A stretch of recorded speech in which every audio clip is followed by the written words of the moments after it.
So, Afternoon. My name is Rob, and I will be your conference operator today. hi Rob. At this time, I would like to welcome everyone to Virgin Galactic's first quarter 2021 earnings conference call. Yes, sir. Have been placed on mute to prevent any background noise. All right, all right, all After right. remarks, there will be a question and answer session. If you'd like to ask a question during this time, simply press star followed by the number 1 on your telephone keypad. If you'd like to withdraw your question, press the pound key. Thank you. Hosting today's conference call will be Seth Zaslow, Vice President of Investor Relations. As a reminder, today's call is being recorded. I would now like to turn the conference over to Mr. Zaslow. Please go ahead. Thank you, and good afternoon, everyone. Welcome to Virgin Galactic's first quarter 2021 earnings conference call. On the call with me today are Michael Colglazier, Chief Executive Officer, Mike Moses, President of Space Missions and Safety, Swami Iyer, President of Aerospace Systems, and Doug Ahrens, Chief Financial Officer. Following our prepared remarks, we will open the call for questions. Our press release was issued about 45 minutes ago and is available on our investor relations website, as is the slide presentation that will accompany today's remarks. Let me refer you to slide 2 of the presentation, which contains our safe harbor disclaimer. During today's call, we may make certain forward-looking statements. These statements are based on current expectations and assumptions, and as a result, are subject to risks and uncertainties. Many factors could cause actual events to differ materially from the forward-looking statements made on this call. For more information about these risks and uncertainties, please refer to the Risk Factors section of Virgin Galactic's Second Amendment to its annual report on Form 10-K, filed with the Securities and Exchange Commission, and other documents filed by Virgin Galactic from time to time.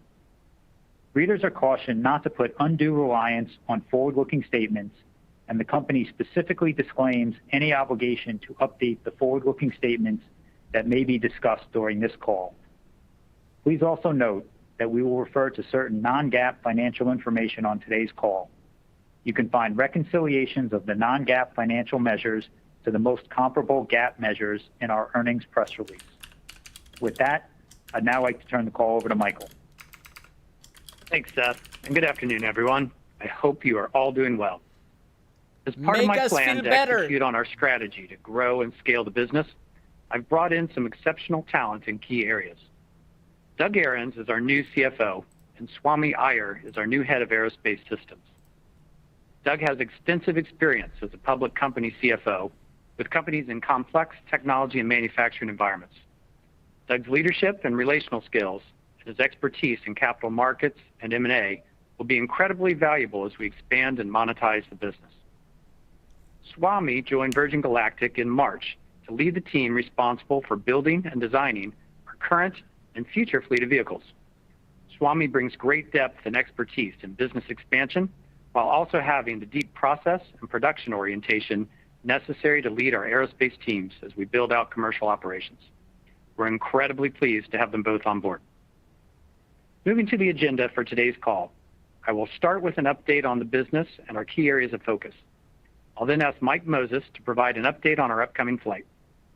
Swami will talk about his initial impressions and how he's viewing our fleet expansion strategy. And following Swami's remarks, I'll provide some comments on our commercial plans and how we are positioning the organization for scale and success. After that, Doug will provide a financial update. So with that, let's get started. Turning to slide 4. Our focus remains on the following 3 areas. Number 1, fleet readiness, completing our test flight program and preparing for commercial service. Number 2, fleet expansion, adding new spaceships and motherships to our fleet and pivoting the organization from an R&D phase to a manufacturing phase. And number 3, developing our customer experience and commercial strategy to create expanded revenue opportunities. We set an ambitious schedule for 2021 and beyond. It's a dynamic time for both our company and the space industry as a whole, and we are entering what we believe is going to be a long period of growth and expansion. Turning to slide 5. Let's start with fleet readiness. Our planned flight test schedule consists of 4 flights. These flights are intended to demonstrate our capabilities for the 3 markets that we plan to serve with our suborbital spaceflight system. Those are private astronauts, microgravity research, and suborbital training for professional astronauts. We are committed to delivering one of the world's most unique and transformational customer experiences, with safety at the core of everything we do. Safety is designed into our vehicles, our policies and procedures, and our decision-making, and safety is the foundation of our culture. Typically, we don't use an earnings call as a forum for a detailed discussion of the specifics of our engineering systems and processes. However, given the level of interest around our spaceflight program, today we will share a more granular look into the steps that we've taken to prepare for our next flight. Yes. I'll now turn the call over to Mike Moses. Thanks, Michael. Moving to slide 6. Before I discuss the steps we've taken over the past 2 months, it would be helpful to provide background on the testing program and modifications we have made to the spaceship over the past year. As you know, our testing program is designed to be a process of continuous improvement. We have test objectives that we target with every flight, and each one of them is an opportunity to gather data to improve performance and move our spaceflight program forward. Last summer, we upgraded the flight control computer in VSS Unity. That is the system that controls the horizontal stabilizers, which are the main flight control surfaces used on the spaceship during the boost phase of a rocket-powered flight.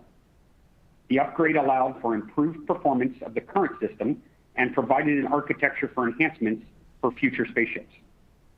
The change consisted of 2 new control computers and some changes to the wiring harnesses in Unity.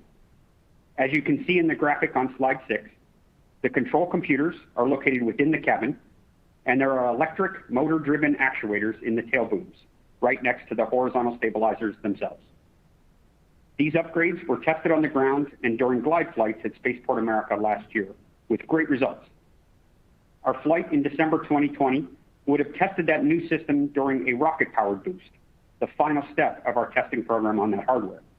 But as you know, a fail-safe abort was triggered when the rocket motor computer lost connection.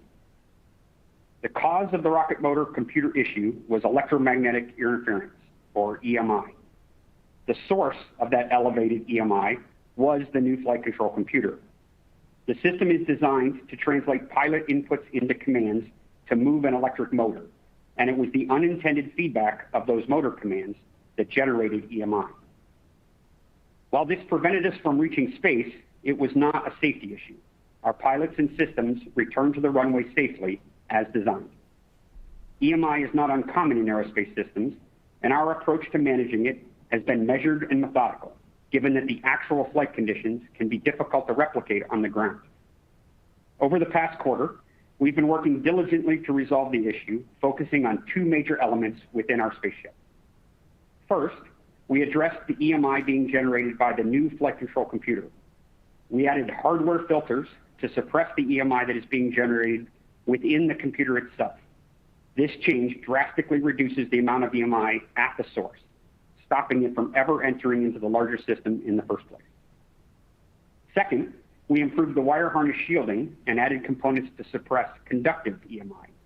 These changes were made to the wires that carry power, as well as the signal wires that transmit measurement data back to the flight control computer. Our approach has been systematic, focused on eliminating as much of the EMI as possible. We were able to troubleshoot and test both in the lab as well as on our spaceship, and work to rapidly develop prototype solutions to refine our approach. As of today, the final installation of the flight hardware is complete, and in end-to-end checkouts, we were able to compare the current EMI to previous levels, and we can see that we've significantly reduced the EMI on the order of 10 to 20 decibels. Now, if you're not familiar with the terminology, decibels are a measurement of noise intensity measured on a logarithmic scale. So a reduction of 10 to 20 decibels means that we've reduced the EMI intensity to a level that is over 90% lower than it was before. Our reviews have concluded that we have sufficiently addressed the EMI issue and that Unity is ready for flight and the start of its pre-flight launch checks.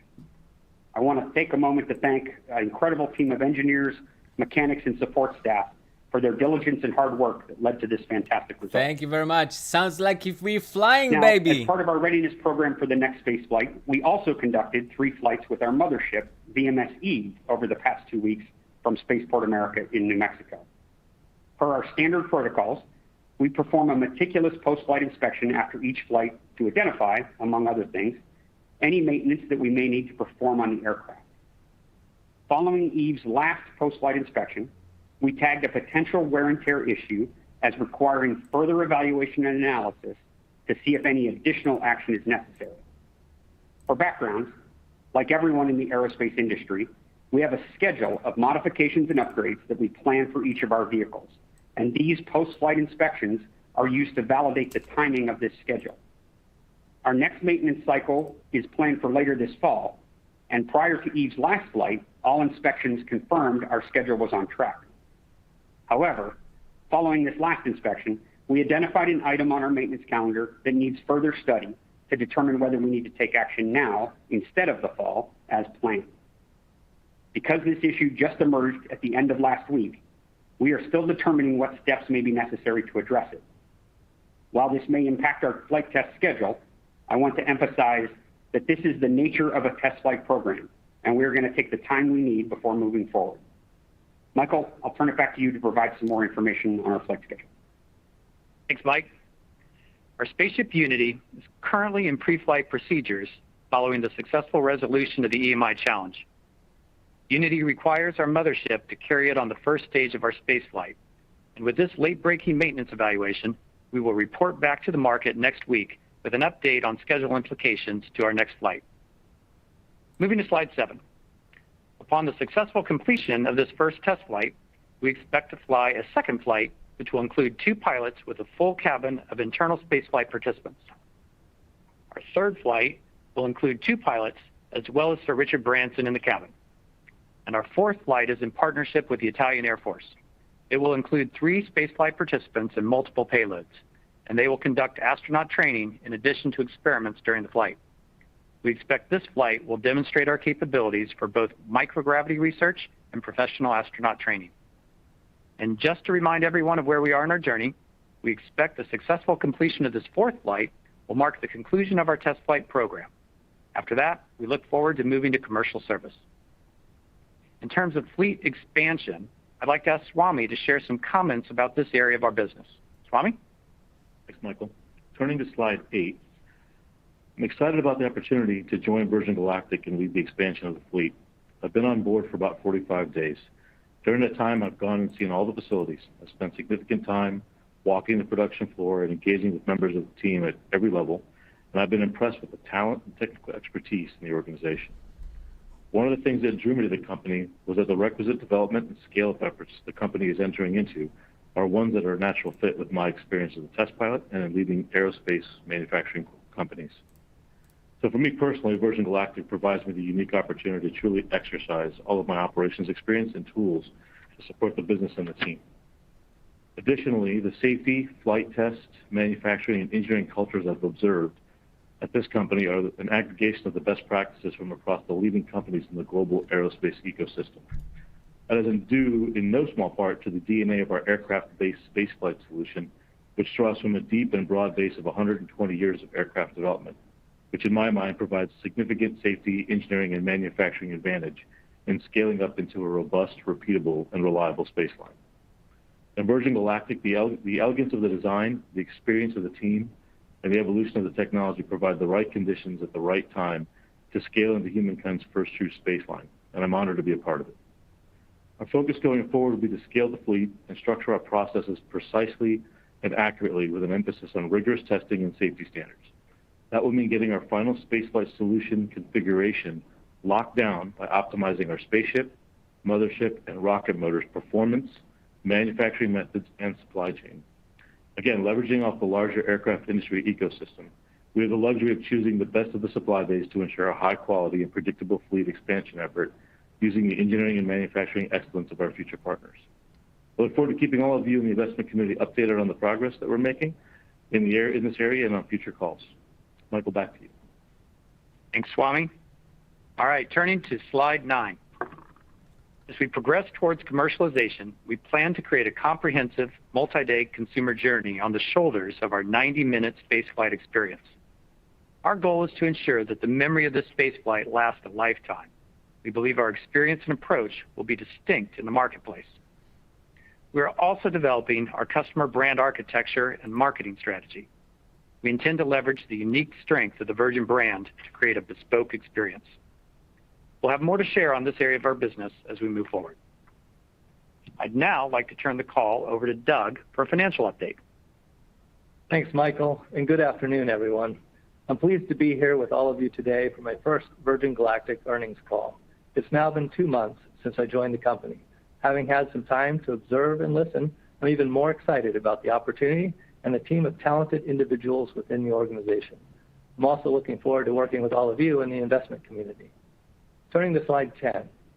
Before I review the financial results for the quarter, I wanted to begin with a few comments on our broader financial strategy. As we look to prepare and subsequently scale our fleet for commercial service, we're also positioning the organization for the launch of our consumer brand and experience. We're using these operational objectives to inform our financial planning. We're pleased that our total number of future private astronauts remains steady at approximately 600 as of the end of Q1. As we've disclosed, we plan to reopen sales for our private astronaut market around the time of the flight with Richard Branson. By reopening sales, we intend to satisfy a portion of the consumer demand with our expanding fleet size.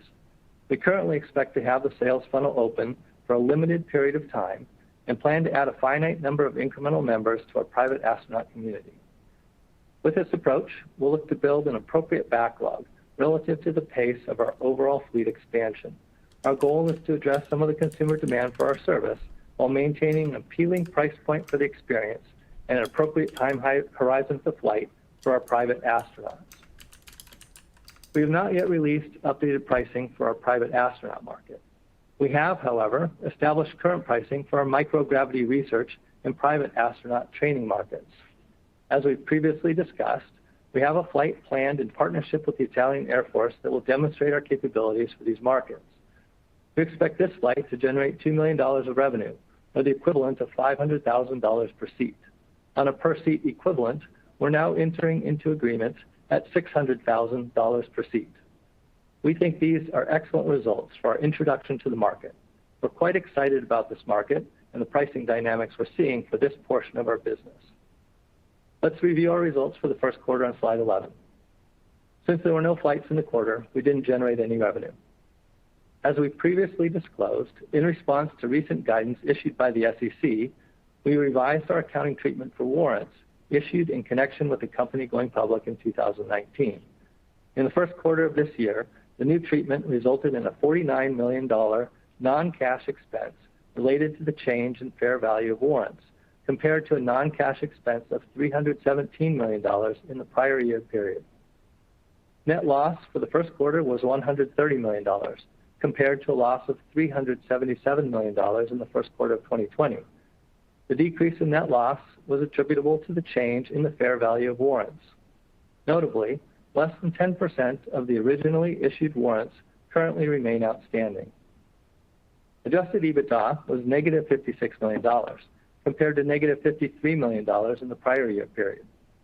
Total operating expenses were $81 million, compared to $61 million in the prior year period. The increase in GAAP expenses was attributable to an increase in non-cash stock-based compensation expenses. Adjusted to exclude stock-based compensation, expenses were $59 million, compared to $56 million in the prior year period. Turning to capital allocation on slide 12. In the first quarter, free cash flow was a use of $50 million, compared to a use of $60 million in the first quarter of 2020. The decrease was primarily due to lower capital expenditures and favorable working capital dynamics. CapEx was $1 million in the quarter, compared to $4 million in the prior year period. Looking ahead, we anticipate second quarter free cash flow of approximately negative $60 million. Importantly, our balance sheet remains strong. We remain well capitalized with cash and cash equivalents of $617 million as of the end of the first quarter. As we've discussed, our business plan calls for the expansion of our fleet as well as the build-out of our consumer experience. We plan to use a combination of cash on hand as well as future inflows of capital to fund our strategic objectives. Historically, we've looked to take advantage of favorable market conditions to raise capital for the business. Going forward, we'll continue to evaluate opportunities to access the capital markets to grow and scale our business. I'd like to now hand the call back to Michael. Thanks, Doug. All right, turning to slide 13. Before moving to Q&A, I want to take a moment to thank our entire team who have been working diligently on our strategic objectives. And just to restate, our focus remains on the following 3 areas: fleet readiness, fleet expansion, and the development of the customer experience. Operator, I think we are now ready to begin the Q&A portion of the call. Thank you. As a reminder, to ask a question, you'll need to press star 1 on your telephone. To withdraw your question, press the pound key. And your first question comes from the line of Robert Spingarn from Credit Suisse. Your line is open. Hi, good afternoon. Hi, Rob. Michael. Hey, Michael. Just a question about the market and the 2 players. So both Galactic and Blue Origin are now approaching commercial service, and they may send up a passenger as soon as July if they stay on target. And it sounds like you'll update us on your schedule next week. How important are your relative schedules, especially from a future order capture perspective? Sure. One, as I've shared before, we're really excited to have multiple people basically paving new territory for human spaceflight and being able to take private citizens into space.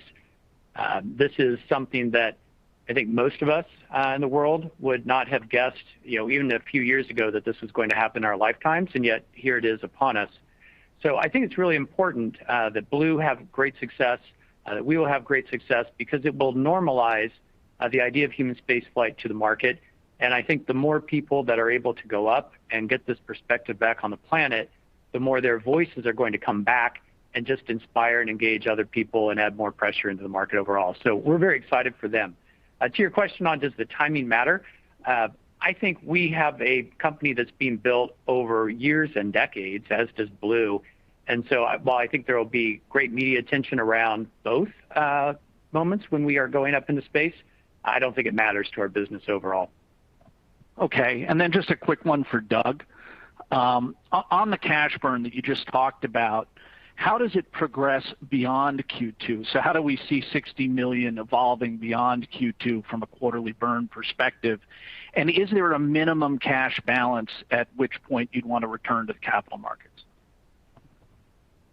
Thanks for the question. So we haven't given specific guidance, on a long-term cash burn, but there are multiple dynamics in play to think about. The first one is cash inflows.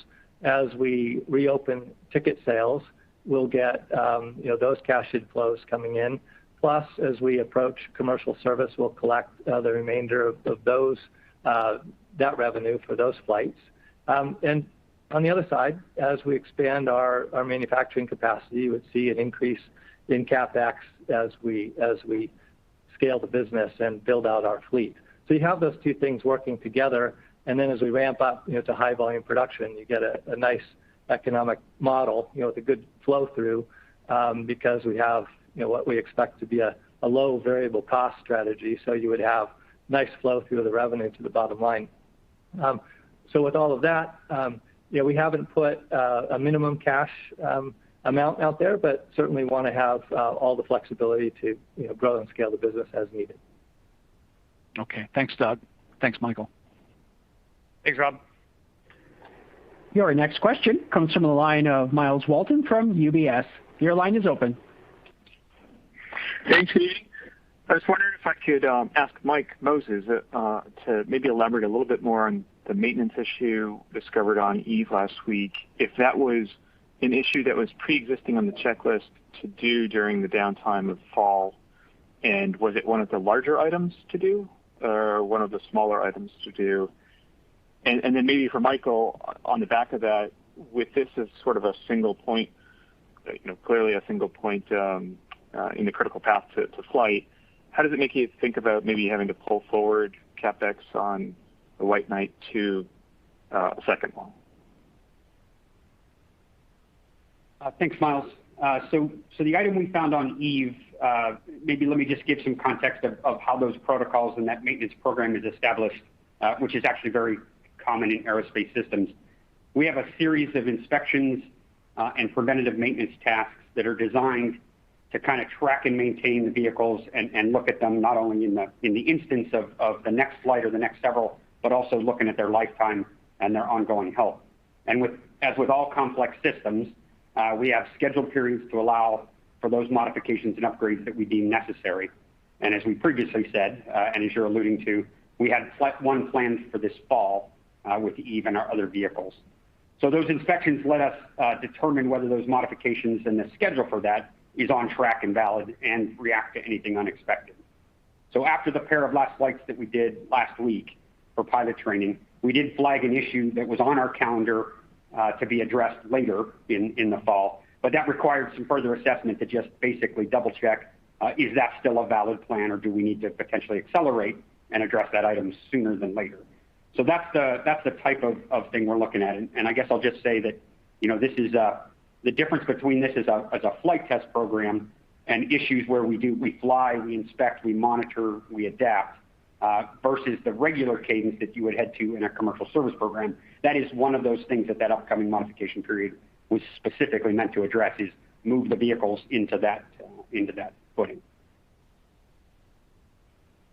All right. And Miles, you're talking about the potential to pull forward CapEx on a second ship. What I'd say is we are very excited to grow the fleet. And as we've mentioned, we have started the programs both for Spaceship 3. We had our first unveiling of our first unit of Spaceship 3, VSS Imagine, back in March. But also we've initiated the program, what we're calling the Delta class of spaceships, which would be more of a production model, I would say, going forward. At the same time, we have initiated the program development for a new mothership, because as we scale up to the volumes we need, we'll definitely need more motherships. So this kind of maintenance topic that we kind of had pop up on us at the end of last week, and that we're going to sort through and come back to you all with update on the market. We'll do that next week. This maintenance piece isn't going to really impact the timing of our second mothership program. That's off and going. It is in the early design stage, which is relatively low financial expenditures, as you're aware. And I think it'll stay in that design phase for a little while until we settle on where we're going. So I don't think it changes our plan going forward, Miles, but it does, just to kind of reemphasize, we have programs kicked off both on new motherships as well as spaceships going forward. Okay. And Mike, sorry, just to come back for a second, just to clarify, you don't know if you'll have to do the issue. You're still evaluating whether or not that will have to be done. Is that correct? Yeah, correct, Miles. So pretty late breaking in that we found it in the inspections we were doing after our last flight, which was Tuesday of last week. And so the team brought that up. We've done some extra inspections, and we're kind of in the middle of analysis now. We'll be able to make a determination here pretty soon, and we'll get back to you all next week with a market update, as Michael said. Thanks so much. Thanks, Miles. Your next question comes from the line of Adam Jonas from Morgan Stanley. Your line is open. Hey, everybody. Just one simple clarification on the deposits. Can you remind us how large the deposit is as a percentage of the seats on the space flight? I didn't know if there was prior disclosure on that, or one we could kind of think about within a range for when you reopen the funnel. I don't believe we put prior disclosure on the size of the deposits. We have put prior disclosure out that while the price varied a little from moment to moment, generally our last price point out was $250,000 per seat, I guess, if you will. And we have shared that we do expect that price will be going higher when we are able to reopen sales up. So that, I think, has been closed. I don't think we've talked about the scale of the deposits yet. Okay. Okay, that's fine, Michael. And just a second one from me. You mentioned that once you do the third flight, the two pilots and Richard Branson, that you would then make the move towards commercial service. Can you help us, because that moment seems very important, I would imagine, for both OpEx and CapEx. Can you help dimension that for us, and what one could think about at this preliminary stage of modeling that point between the third flight and then that path to commercial? Also in terms of what kind of gap or what order of magnitude of gap are we talking, months, quarters, between the Richard flight and the first non-Richard, let's say, commercial flight? Thanks. Sure. Let me take a shot at it, and feel free to come back if I didn't quite catch the question perfectly. So let me go back to what we'd shared kind of at our last quarterly update, which is we planned to be having our next flight going in May, and we had then 2 more flights following, kind of one with an internal crew and one with Sir Richard Branson. We shared we expected those to go in the summer. And then we have a 4th test flight that we talked about that will be a revenue-producing flight with the Italian Air Force. And we thought that would be in late summer, early fall. And that's what we talked about on the last earnings call. And we're looking forward to coming back next week and giving an update to that, as Mike Moses just shared. We're in flight test. We flagged a maintenance topic, and so we'll sort that out and come back to the market with an update more specifically for you all there. Now, as to your question of, well, what happens as you then move into commercial service? As we shared on the last call, following the flight that we planned with the Italian Air Force, kind of our 4th test flight, we have a period of time, we estimated, I think at that point, at about 4 months is what our estimates are. And we will be lining up basically upgrades and modifications to each of the 3 ships that we have active right now. So Eve, which we've talked about a little bit today, has some upgrades and modifications that have been planned, as well as Unity. And both Eve and Unity's upgrades and modifications are to help give them, I'll call it, more reliability of predicting flight cadence as we shift those ships into commercial service. We also will be then doing updates on the first of our Spaceship 3 vehicles, VSS Imagine, and making the modifications there as we go from glide flight testing and then begin preparing for powered flight testing following these modification periods. So following that kind of period of modification and upgrade, Adam, is when we would move into commercial service, and we'll start commercial service with Spaceship Unity and Eve. So that will start, I'd say, on a managed basis as we move through those, kind of one flight at a time. So I don't think you'll see a giant uptick in OPEX at that standpoint, right? That's going to come more as we scale the fleet over time. But you will see different categories of OPEX because we'll be bringing in our astronauts.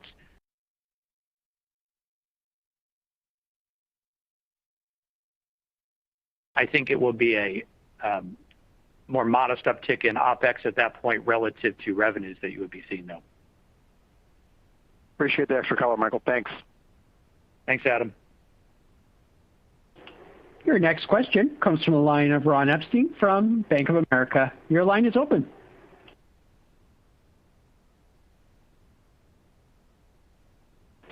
Again, Ron Epstein from Bank of America. Your line is open. Yeah, hello. Sorry about that. I was on mute. Hi, Ron. Back in February, you guys gave us an indicator that there was maybe a hair under the prospect pool, got to a hair under 8,000 potential folks. Do you have any sense on, is there any measure on incremental? It was just February of 2020, actually. Any incremental interest? I mean, how can you share with us any incremental demand, anything like that? Because again, in the release, you said there's 600 astronauts. It's been 600 for a while. Just trying to get a sense for, growth in demand for you guys. Sure. And one thing I kind of flag there, it has been 600 for a while, and we think that's because there's great excitement for this. So we haven't shared guidance on where demand will go. What Doug was talking about today is we want to continue to keep an overhang, basically kind of build a book of demand that runs in advance of our spaceship fleet capacity. Obviously, we have 600, and we haven't entered commercial service yet, so that overhang of demand has been going for a while. But as we begin commercial service, as we then move our second spaceship, Imagine, into commercial service as it completes its flight test,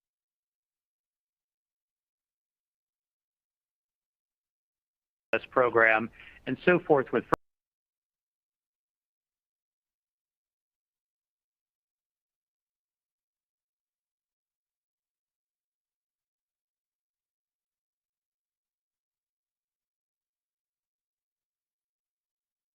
we think this is going to be fantastic, and that the initial people that come back from these space flights will be just so raving that will continue to further the demand going forward. What we also talked about, and what Doug was mentioning today, is we're very excited about the demand for also microgravity research as well as training for professional astronauts. And what we did share today is some price points that we've been seeing on the initial flights of those that we are encouraged by, because that's going to be an important slice of our capacity and the slices of our market. So we are very confident and robust feeling on the demand, but we haven't released any specifics for you here.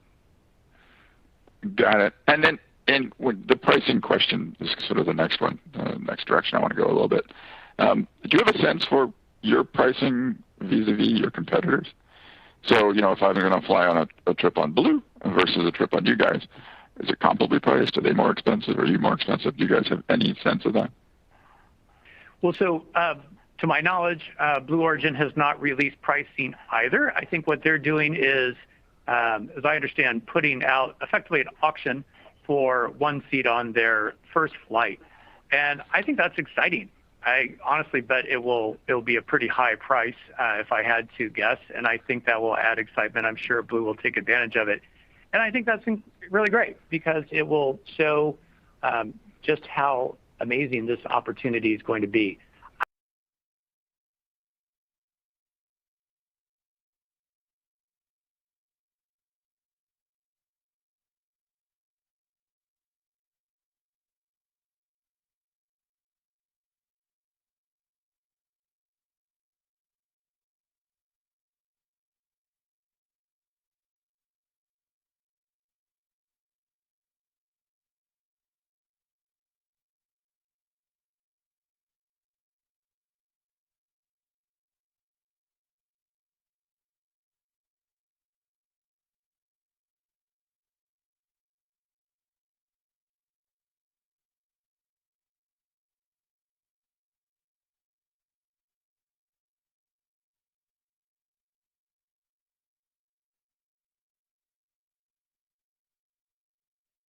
Quicker, and the utilization of the assets will be more.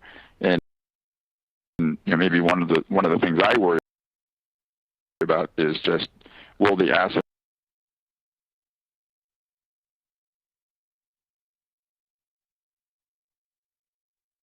It's an important one, and I'd like to call out what I'd say is a difference between a flight test program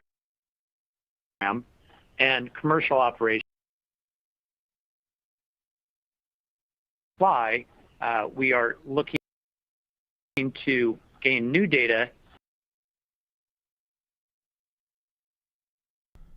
on the right path and ready for the next flight test, or, oh, we're going to make some modifications based upon the data analysis that we have. And the essence of that flight test program, which schedule along the way, and we're making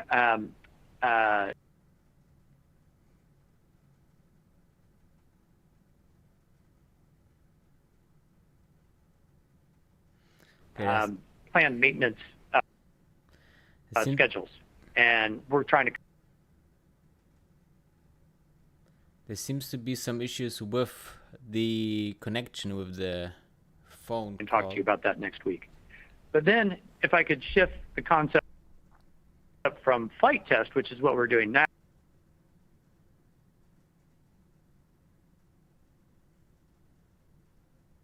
One of the reasons we have this down period with Eve, our mothership, and Unity in the fall is to make some modifications that will let the flight rates on those be more predictable.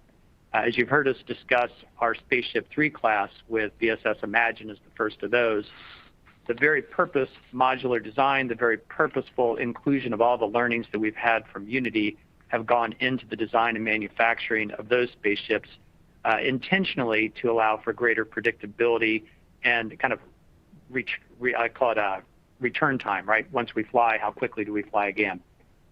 And what we're talking about with the Delta class of spaceships is when we basically locked all that profile down, and now you're basically building a production model, and you've got kind of ongoing consistency and repetition in the way our operations work. So you're accurately calling out commercial operations will be more reliable and repeatable. I'd just like to emphasize we're in flight test, and this is what you should expect to see in flight test. I think it's somewhat unique that flight test is happening in a pre-revenue public company, and so that's why we often have these calls, which is good. But that's important information to share, and I appreciate you bringing that topic up. Thank you. Your next question comes from a line of Doug Harned from Bernstein. Your line is open.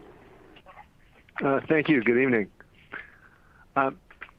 When you think about going through these 4 flights, the 3 upcoming, and then the test one with the Italian one, so you go to that next one in say 4 months. Well, what things are you looking for to be confident you're where you want to be? I mean, if we go back to kind of that 2017-19 timeframe, some of those flights, they were completed, they had some issues. What do you need to see here? In other words, how kind of issue-free do you need to be confident you're ready to go? Sure. Hi, Doug, by the way. Excellent question. So let's talk about this upcoming flight, the next one we do. As Mike talked about, we have new controllers in that will give more precise handling on the flight control surfaces as we go. We've tested those in glide flight with great results, meaning we kind of test them, we do kind of some high-speed runs and pull back, but we do need to test those out under a powered flight. And so the next flight we have with just the 2 pilots is really to prove that out. We have great confidence from what we've seen in the system, but we want to see it operate under a powered flight. That is I'll call it a technical test that we're looking for. And as always we do on all of our powered flights, we will continue to evaluate just the overall performance of the ships and how the experience looks across it. So then let's go to the next flight with a full crew of mission specialists in the back. The new piece of information for that flight is we've got a full crew of people in the back. And how is the experience for those folks in the back? How are their movements around the cabin? How do they want to kind of find where the views are and the great pieces there? What are the kind of pressures that all the people experience? Are they what we expect them to be? We will also kind of confirm that what we saw on the prior flight, the first one with the 2 pilots, is repeating, right? Because you want to see kind of repetition and consistency there. But the first one has a technical piece we're looking for. The second one is kind of consistency of that same technical piece, as well as now the 4 cabins in the back. The next 2 are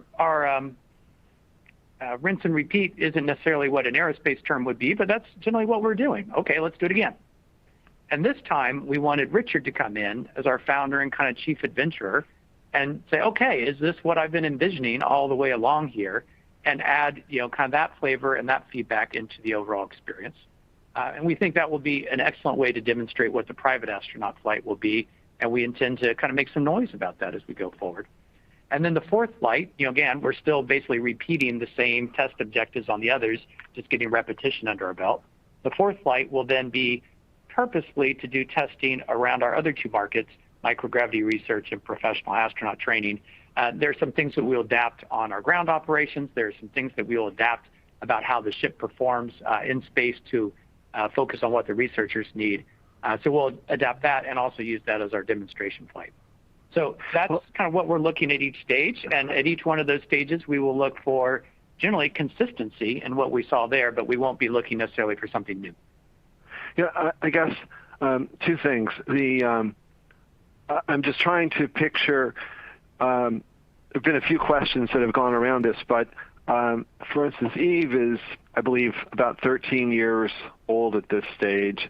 You've now got the Spaceship 3 coming out, which is great. So you've got these assets.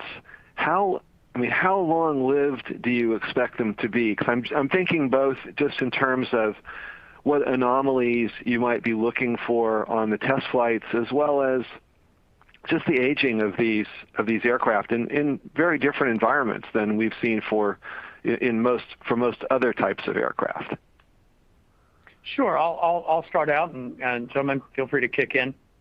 So, Eve, and I don't recall the exact age, but let's go with 13 years, as you said, is not flown a lot, right? It's not like it's a commercial airliner flying back and forth every day, putting flight hours on it at that time. So its number of flight hours, I'd say, are reasonably modest as far as airframes go. Eve is important to make sure that as we move into commercial service, that it has gone through some updates and modifications that will allow it to fly with consistent cadence, right? That's really what we're looking to do there, so that we're not kind of looking on a flight-by-flight basis and making sure we're ready, that we've got good predictability. So we need people to be able to plan their trips to us and things like that. So I think that's kind of a normal evolution for Eve from a flight test program there. I'll let Mike or Swami comment on age, but I would kind of highlight from an hours basis, it's still fairly low use, I guess, compared to a normal airframe. Yeah, that's correct. Its first flight was in 2008, and the last flight we just flew was number 293. So from an airframe perspective, from an airliner or anything like that, we'd still kind of be probably in the break-in period. So we don't put a lot of timer cycles, even though the profile we fly is certainly a unique one. And I think in terms of its life expectancy, right, a composite aircraft, by definition, really has some advantages over an aluminum-framed aircraft when it comes to lifetime. But it's certainly something that still needs to be monitored and addressed, which is what we're talking about when we talk about these ongoing maintenance inspection cycles. We have an engineering-based assessment as to what that life would be, how parts will wear and fatigue over time, and the wear and tear that they'll see. And we're monitoring along the way to see if that is on schedule, ahead of schedule, behind schedule, so we can adjust our program, so that we don't want to do too much maintenance, or you can cause problems if you over-correct and over-examine the plane. You don't want to be on the side either where you're doing it too little. And so this is this ongoing continuous feedback improvement maintenance monitoring program. And we'll have the same on our spaceships as well as the motherships. But in terms of lifetime, while we put them through a unique environment, we don't really put that many actual hours on them. And that's all part of the design basis. And then as we talk about the next class, the Delta class and next mothership, we'll be able to bake those lessons learned up front, and you hit the ground running even faster with those new models that come on the line. Okay, great. Thank you. Thanks, Doug. Your next question comes from a line of Noah Poponak from Goldman Sachs. Your line is open. Hello, good evening, everybody. Hey, how are you? I'm doing well. How are you? Good, thanks. Can you just specify what the maintenance issue is? What specifically needs to be addressed? Good question. Yeah, so specifically, we're looking at what we call basically a fatigue or stress item. So like we were just talking about in terms of lifetime and health, there's a couple of issues that we want to track and make sure that we see how the vehicle ages over time and how we address that. And basically, it's pretty common to all aircraft systems. We monitor these items and we regularly evaluate the updates. So we have plans in place to track these issues, follow these items along, and in some cases, like we've already identified here, do some modifications this fall. But what we flagged right now recently is we want to go double check that maintenance schedule based on the recent observations to make sure we don't need to do something earlier than that. So that's basically, we're looking at a family of items that relate to fatigue and long-term stress. So in simple terms, you just want to make sure it's not fatigued or stressed enough that it doesn't need to be addressed before flying again.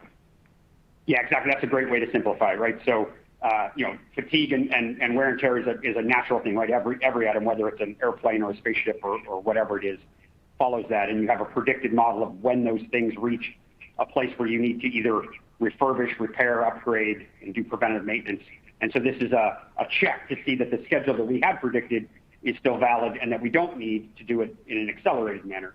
If we determine we will, that's exactly what we're going to go do. Obviously, at the end of the day, safe dispatch and safe flight is our number one priority. But that's the purpose of taking this extra time right now before we set a flight date. what's a reasonable amount of time it would normally take to address any similar fatigue or stress issues such as this one? Well, in terms of analyzing and assessing it, I think we're probably on a very short time scale, just given that we flew on Tuesday of last week, and the inspections that we did involve a combination. So let me talk just a little bit about those inspections. They're a combination of visual inspections using video, whether it's a camera or a borescope into small places, and then scan techniques, non-destructive inspection techniques using pulse echo, ultrasound, resonance scans, things like that allow you to kind of non-destructively look through the skin like you would go to the doctor and get an MRI or an X-ray. And so we use a combination of those two techniques. Those results give you an image map that you then have to kind of not only look at the absolute value, but do a relative comparison to the last time you scanned, and you're looking for comparison. So that takes on the order of a week or so to gather the data, analyze it, plug it back into our model, turn it around, and get an answer. So that's why, unfortunately, the timing of this flight last week and the earnings call today didn't give us quite enough time to get to that final answer, which is why we'll come and give an update next week. And what about performing the actual maintenance?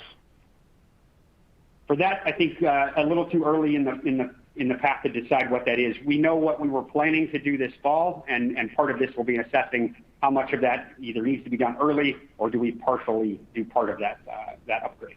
It's a little too early to tell. Okay. Your next question comes from the line of Oliver Chen from Cowen. Your line is open. Hi, thank you. Good afternoon. Regarding FAA approvals, how do the ones that you need intersect with the flight test program? Also regarding your brand and the brand architecture that you're innovating towards, and what are your thoughts on what might be important from an architecture point of view and how, from a consumer point of view, you'll set yourself apart? Thank you. So I'll take the FAA one, and Mike kind of kick in in case I missed something. But we have two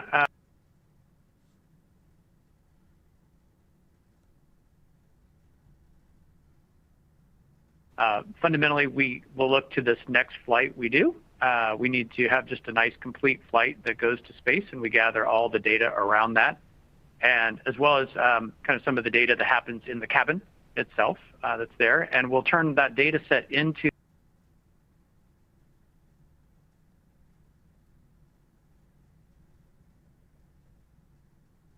but we expect to get that data on the next flight. We do need to get to space to complete that data set, and so that's really the only thing in front of us right now. So we expect to do that after this next flight. Now, as to the kind of consumer brand and brand architecture, we will come back with a very robust overview of how we are going to establish our place in space, because I think it will be very unique to Virgin Galactic and what we're doing here. But in broad strokes, we are focused on the experience that we will be providing to our astronauts. This is going to be incredibly transformational, and the moments that will be spent weightless, even though we have kind of a 90-minute flight profile, even though we've got this kind of great way of taking off with our horizontal takeoff and horizontal landing, and the flight to space up will be exhilarating, the moments in weightlessness, the moments looking back to the Earth across the course of a lifetime are relatively fleeting.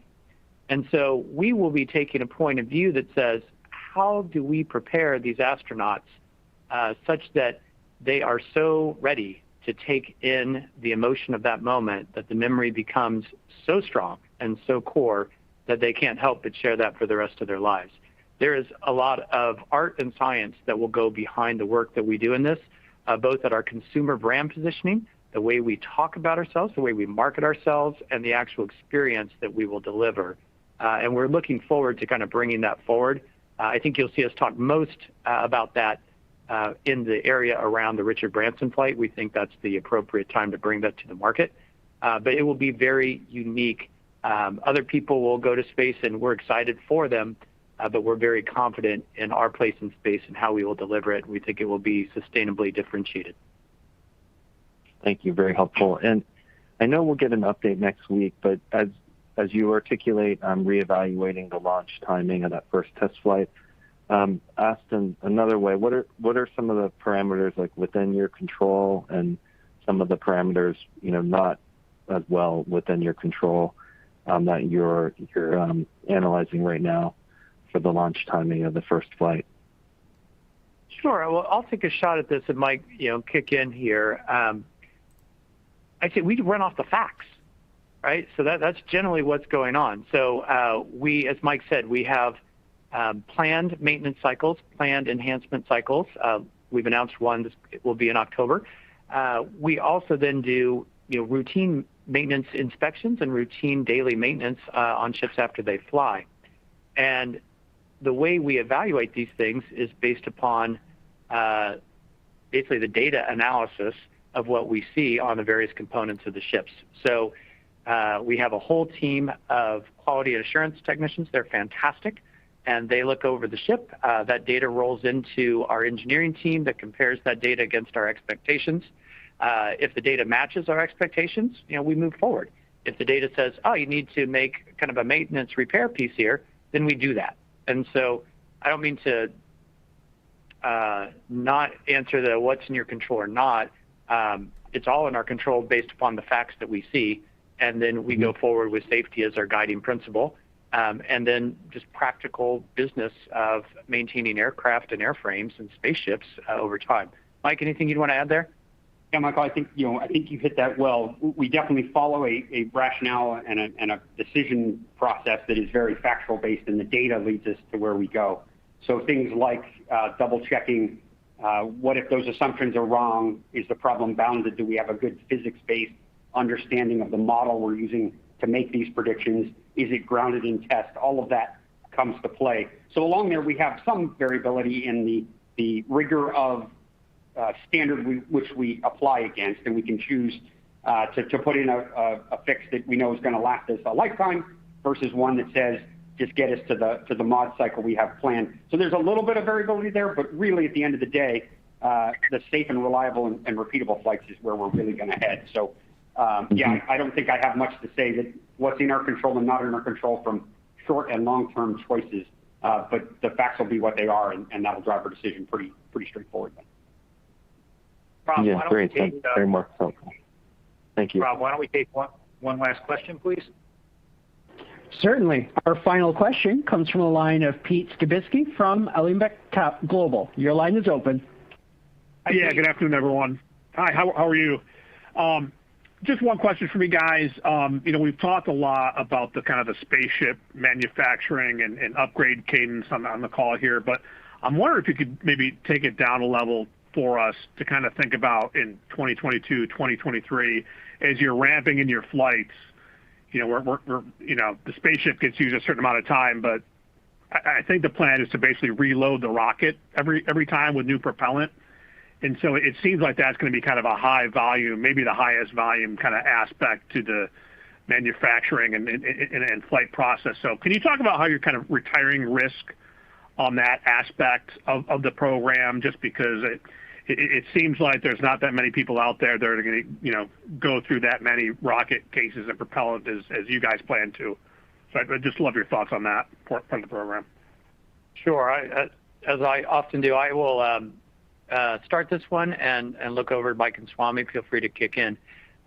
The propulsion system, I'll use that we have, is a hybrid rocket motor propulsion system that has been evaluated extremely thoroughly, and we are very confident in its robustness. It includes a tank where liquid nitrous oxygen is used as an oxidizer against basically a solid motor, and that's how we do our burn. The part that is replaced after each flight is the motor itself, and we have really great quality and confirmation that we like the configuration that we're using. What the real opportunity for us is as we move from going through flight test and move and scale up to commercial operations, we can shift our manufacturing environment because we know what this looks like. We've got our configuration settled, and basically move that into a factory setting and bring the cost down. So our go-forward basis on this, while we will always continue to kind of evaluate and improve our propulsion systems, fundamentally we are looking, in this case, to shift more to a factory mode to drive down the cost of that particular item that we use. Mike or Swami, anything you'd like to add into that? I'll just, so since I've come in, I've sat down with the team and gone through each of the different components, particularly the rocket motor strategy for scale, looked at the bill of materials and the supply base, and where we're going to have conversations about how we bring that together from an outsourcing strategy and from a construction and management strategy. So what that really means is, to boil it down, we're fairly vertically integrated in the way we build these things. Now we're looking at what kind of position in the factory we want for scale and match it to the curve of commercial flights we intend to have over the next few years. And I'm putting a high emphasis on supplier quality, supplier roll throughput yield, and first pass yield on those products that are going to come to us, assembly techniques, and then driving out the per unit COGS of each of the rocket motors. Once we get into that position, I'll get a sense of how I would optimize that. But that strategy is prepared fairly well. I'm just diving in to make sure that it's appropriate to the industry and we're picking the right partners. And so it's actually probably the most mature going forward that I would have expected coming here. So I'm quite impressed with what I've seen. Now it's just making sure we get the right suppliers, the right deals to make the OpEx going forward something we want. Okay, thanks for the color, guys. And this concludes our Q&A session. Mr. Michael Colglazier, I turn the call back over to you for some closing comments. Hey, thank you all for joining today's call. Thanks for the questions we had and for those who joined in to listen. We appreciate your continued interest and support, and we look forward to updating you on our flight status next week. So for today, thanks very much. Come back to you shortly. And this does conclude today's conference call. Thank you for participating. You may now disconnect. All right, so that was the long earnings call. So let me just switch this off. All right, so where do we have Virgin Galactic shares? Virgin Galactic shares are now at 16.35 after hours, minus 8.9%. Okay, so let me just show it to you. Here we go. All right, we are quite down. Now let me tell you what I think. Once I close here the not functional browser. So I believe the following. So first of all, I think it was a pretty good earnings call. I mean, Michael Colglazier did a great job. I think also that it's great to hear that the spaceship is in great conditions, and now we're having an issue with the mothership, the Eve, the White Knight 2, okay? Which is unfortunate, but hey, you know, it is what it is. You need to swallow that pill. Unfortunately, this is now another 10% down. And I can imagine, I mean, let's have a look into the shares where they have some resistance here. But we are pretty much now, you know, having a resistance at 17 something. That's where we stop more or less. And then the next resistance is maybe on the 15 level. So it could be that we are going even lower than 15. But I don't think we go lower than that, okay? But guys, I don't want to say anything, guys, because, you know, I didn't thought also it will go under 20. I didn't thought it will go under 22 and so on and so forth. So we are talking about spaceflight here, okay? So if you have cash and if you are trusting this company, then you can buy very, very cheap. I will further buy. Unfortunately, I have cash available maybe towards mid or end of this month, where I will add some to the position. And next week we will know more, okay? Next week we will know, okay, do we still have a chance for the test flight in May? But now we're going into a situation where we have, I would say, lower and lower and lower risk, because the stock price, you know, is not that high anymore. And there are some people that are just waiting on the sidelines and saying, I will buy a lot of space shares when it reaches 14, 15. Okay, so I think that will pretty much happen. I'm excited. Okay, I'm still excited. Specifically because it's not the spaceship is ready.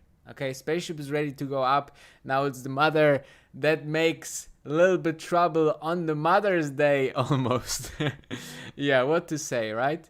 That's space flight, guys. That's not an easy way, you know. I mean, guys, if you don't like space and you don't like these opportunities of a 10 banger, 5 banger, if you don't, ready mentally for going from 60 to 20 and below and then back to 60 and this roller coaster, then space is nothing for you guys. Okay, you can invest in Apple, you can invest in Amazon and everything, and you will have maybe 10-20%. But if you want that big gains, then you're going through roller coasters. I had this with Tesla before, I had this with other stocks before, and this is unfortunately the truth. Okay, I still believe that this is much better than any coin investment out there, or altcoin, or no, sorry, not. There's some cool altcoin projects for sure. Let's say S coins that are out there. I think that this is an interesting company. I think they are very far ahead. I'm very excited also about the experience they want to talk about around Richard Branson flight. So this will be a huge one.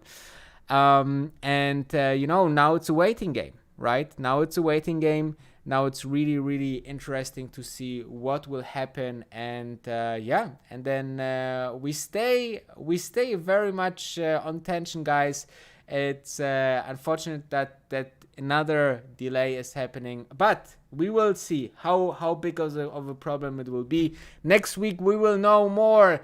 That was a long stream. Thank you very much for tuning in. Thank you very much for our mod Fabio that managed the chat today a little bit more. Thank you for all of those people that are diamond-handed and think that this company will succeed. I think this is the mindset that you need to put if you are investing in this kind of companies. I am staying invested. Okay, there's no way. My average price is around 22. Meanwhile. So no way I'm selling right now, and I want to know what's going on. And even when the stock and the company comes out next week and say, hey, we need to do the maintenance and we will fly in June, I'm in. Okay, I'm now into that. I'm thinking that once they really fly and they are basically just looking into very small details, and I'm thinking like we are so close. Same like SpaceX was with the third flight, that really had to make it or break it. And after that we know what happened to SpaceX. They thrived. Okay, and I think that at this point something similar is going on at Virgin Galactic. I love the tension. In the end of the day, this is investing. This is growth investing. This is innovative investing in consumer companies. And with that said, I wish you a fantastic day and I wish you a fantastic night. And sleep well, take care, stay safe, and thank you very much for tuning in. See you tomorrow.